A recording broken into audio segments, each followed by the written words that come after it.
ইতালিতে বসবাসরত বাংলাদেশিদের সিংহভাগই শরীয়তপুর জেলার। আর শরীয়তপুর জেলার প্রবাসীদের কল্যাণে গঠন করা হয় শরীয়তপুর জেলা সমিতি নামে সামাজিক সংগঠন। দীর্ঘদিন ধরে নিষ্ক্রিয় থাকা শরীয়তপুর জেলা সমিতিকে পুনরায় সক্রিয় করার দাবি জানিয়ে এবার মিলন মেলার আয়োজন করে ইতালি রোমে বসবাসরত শরীয়তপুর জেলার প্রবাসীরা।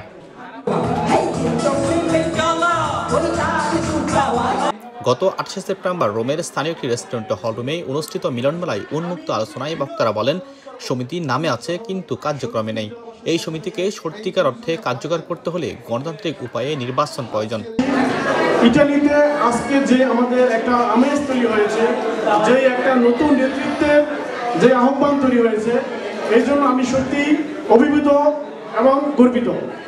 পাশাপাশি আপনারা জানেন দীর্ঘ 2 যুগেরও বেশি শরীয়তপুর জেলা সমিতি নামে একটি সংগঠন আছে, কিন্তু নামে আছে কিন্তু তার কোনো কার্যক্রম আমরা দেখি। এই যারা আমাদের দেশে আমাদের শরীয়তপুরে যারা এই ধরনের দুর্নীতি করে তাদের বিরুদ্ধে আমরা যত রকম কার্যক্রম আছে আমরা করব।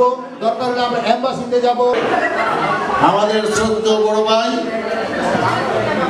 শরীয়তপুর সমিতির সভাপতি আব্দুর রব ফকির ভাইকে বলবো, আপনার প্রতি এই হাউজের এই শরীয়তপুরবাসী এবং আমার কোনো অভিযোগ নাই। শরীয়তপুরের সন্তান হিসেবে আপনাকে আমরা একটা বিদায় সম্বর্ধনা দিতে চাই।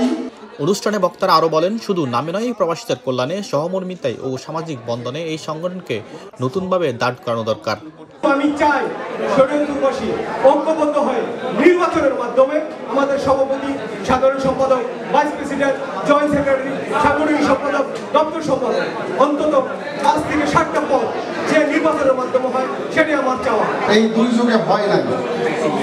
আমরা ইনশাআল্লাহ আজকে আপনাদের কাছে ওয়াদা করে যাচ্ছি, আমাদের এই শরীয়তপুর সমিতি পরিবর্তন করে একটা সুন্দর একটা কমিটি গঠন করে তারপর প্রতি বছর প্রতি সিজন সাংস্কৃতিক অনুষ্ঠান আপনাদের দেওয়ার জন্য আমরা প্রতিজ্ঞাবদ্ধ এবং শরীয়তপুর সমিতিকে যাতে সুন্দরভাবে পরিচালনা করা যায় এবং আগামী দিনগুলিতে যাতে আমাদের পিছনে সকল ভুল ভ্রান্তি ভুলে গিয়ে যেন আমরা নতুন একটা অগ্রযাত্রা, নতুন একটা কমিটি, নতুন একটা কার্যক্রমে অংশগ্রহণ করতে পারি।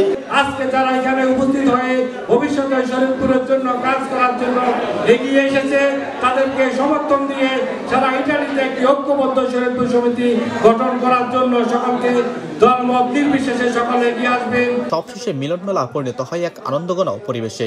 ভ্রাতৃত্ববোধ, ঐক্য আর নতুন উদ্যোগের আশায় শরীয়তপুরবাসী প্রতিশ্রুতি দেন, সামনের দিনগুলোতে এই সংগঠন হবে সক্রিয়, শক্তিশালী ও সবার জন্য সহায়ক। শরীয়তপুর জেলা সমিতিকে কার্যকর ও জবাবদিহিতামূলক নেতৃত্বে ফিরিয়ে আনতে প্রবাসীদের এই উদ্যোগ কতটা সফল হয় সেটাই এখন দেখার বিষয়।